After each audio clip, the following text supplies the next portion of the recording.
Wow, মা আমাকে কতগুলো ডিম দিয়েছে, তো এখন আমি খাবো। নেব কি নেব না, না এটা নিয়ে নি।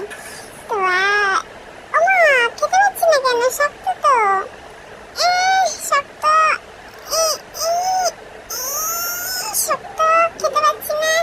যা, চলে গেল ওইদিকে। এখন কিভাবে যাই, গিয়ে নিয়ে আসি। এরা এটা তো বলার মতো চলে যাচ্ছে এদিকে দিকে। না আরেকটা নেই, তাহলে ওটা থাক। মা দোনাটাই চলে যাচ্ছে, কি করে খাই? মা ছুলে দাও না। মা আমাকে ছুলে দিয়েছে, এবার আমি খাবো। না ধরতে পারছি না কেন, ডিমটা ধরতেই পারছে না। না কেন এরা, আমি ধরতে পারছি না, ধরতে পারছি না, কিভাবে খাবো? ধরতে পারছি না। ডিমটাকে যদি ধরতে পারি কি মাম্মা, তাহলে চটকে ফেলবো। ডিমটা ধরতে পারছো না? ধরতে পারছি না, কিভাবে খাবো? এবার আমি দাঁড়াবো, খাও খাও খাও ধরতে খাও পারলে খাও, পুরো চটকে ডিমটা দেবো খাও। একদম।